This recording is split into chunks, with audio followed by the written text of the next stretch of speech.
4 étapes pour sortir d'une dépendance qui détruit ton âme. Assalamu alaikum wa rahmatullahi wa barakatuh.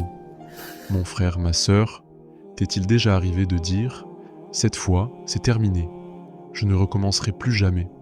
Puis quelques jours plus tard, ou parfois quelques heures plus tard, tu retombes encore, et à ce moment-là, la culpabilité te frappe.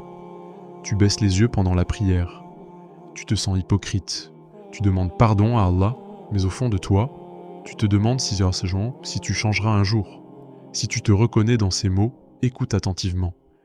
Tu n'es pas sans espoir, tu n'es pas condamné, et surtout, tu n'es pas seul, car ce combat ne signifie pas que tu es faible. Il signifie que tu es en guerre contre une habitude qui a appris à contrôler ton esprit.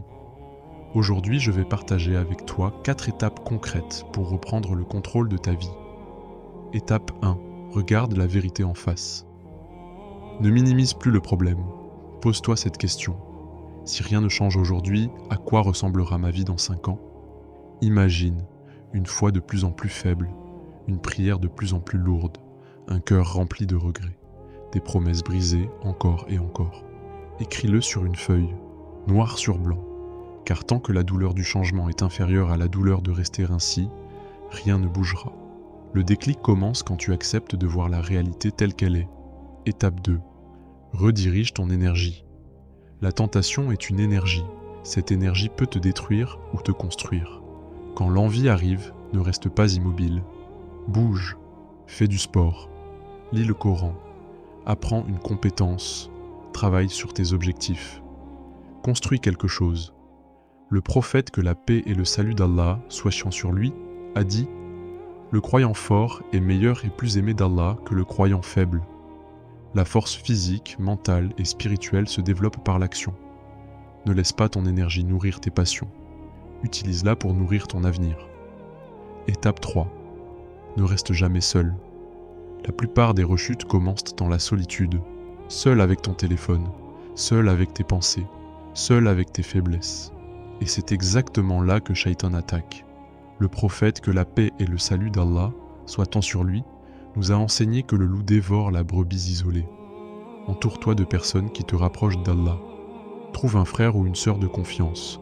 Parle, demande de l'aide, car le silence nourrit souvent la dépendance. La fraternité, elle, nourrit la guérison. Étape 4. Identifie tes déclencheurs. Une rechute n'arrive presque jamais par hasard. Elle suit souvent le même chemin, le même endroit, le même horaire, les mêmes émotions. L'ennui, la tristesse, le stress, la solitude.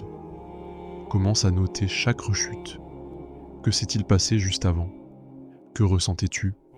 Qu'est-ce qui l'a déclenché ? Lorsque tu connais les pièges, tu peux préparer tes défenses. Et c'est là que tu reprends progressivement le contrôle. Mon frère, ma sœur, tu n'as pas échoué tant que tu continues à te relever. Chaque fois que tu résistes à une tentation pour Allah, même quelques secondes, c'est une victoire. Chaque combat est vu par Allah. Chaque effort est récompensé. Alors n'attends pas demain. Commence aujourd'hui. Écris ton futur. Occupe ton temps par le bien. Identifie tes déclencheurs et rapproche-toi d'Allah plus que jamais.